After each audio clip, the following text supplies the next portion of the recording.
The Christmas Eve Intruder. It was supposed to be a quiet Christmas Eve. My family had split up this year, so instead of spending the night together, we took turns celebrating with different sides of the family. This year, I had decided to head home early from my grandparents' house, just to enjoy a few hours of solitude. The house was empty, save for the soft glow of the Christmas tree lights twinkling in the corner. I was looking forward to a rare moment of peace. No kids running around, no relatives crowding the living room, just me, a stack of DVDs, and the comfort of being in my own space. I pulled into the driveway and noticed something out of place. Across the street, there was an unfamiliar car parked along the curb. It didn't seem particularly odd. It looked like an average sedan. But it was strange to see a car there, especially since I knew everyone on the block. I shrugged it off, assuming it belonged to one of the neighbors or their relatives.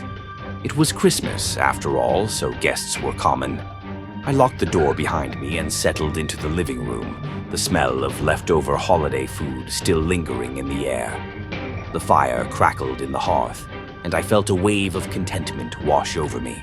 As I sat back to relax, a knock came at the door. It was sharp and insistent, and it sent a strange chill through me. I wasn't expecting anyone, especially not this late on Christmas Eve. For a moment, I hesitated. I stood up slowly and walked to the door, peering through the peephole. A man stood on the doorstep. He wasn't particularly threatening in appearance. He had dark hair, glasses, and was dressed in a casual jacket and jeans. But there was something off about him. His eyes were too vacant, his expression too blank. He didn't smile or greet me in a friendly manner. He simply stared at the door as if waiting for it to open. "Is that car for sale?" he asked, his voice oddly calm and low, almost like he was trying to keep something hidden beneath his words. I was taken aback. I don't think so," I stammered, still unsure what to make of him. He shifted slightly, looking past me through the crack in the door, his gaze flicking nervously toward the interior of the house. "Is there someone here I can talk to about it?" His voice was still too calm, too steady, and my gut told me something wasn't right. "No," I replied quickly. "No one's home. You should try again later." I wasn't trying to be rude, but something about this man set off alarms in my head. He didn't seem like someone with a genuine question. He seemed off. I shut the door before he could say anything else and locked it behind me. I stood still for a moment, heart racing, trying to shake off the strange feeling crawling up my spine. But then, just as I was about to turn away, I heard it. The sound of the door handle jiggling. It was subtle at first, just a faint twist of the knob, but then it became more insistent. The man was trying to open the door. Panic surged through me. I backed away slowly, trying to stay as quiet as possible. My eyes darted around the room, looking for anything to defend myself with. I reached for the phone, my hands trembling. The jiggling of the handle grew louder, accompanied by a series of heavy knocks, each one more forceful than the last. It wasn't just a simple knock now. It was a pounding, violent, as though the man was trying to break through.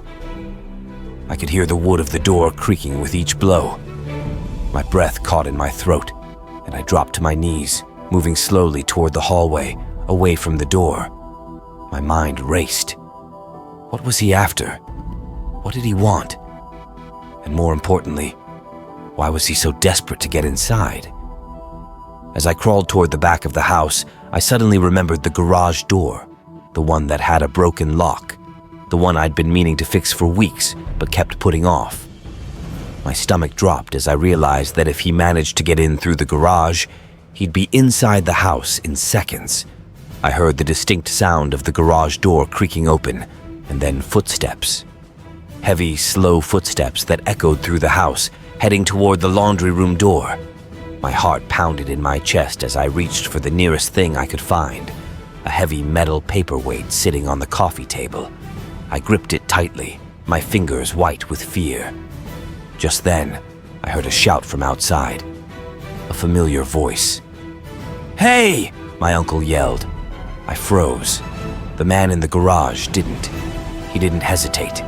The sound of footsteps moving quickly toward the back of the house, the distant thud of boots against the cold concrete of the driveway, told me everything I needed to know.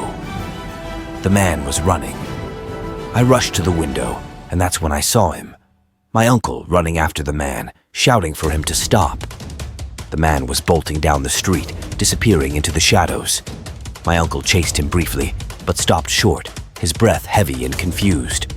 When he returned, his face was a mix of anger and concern.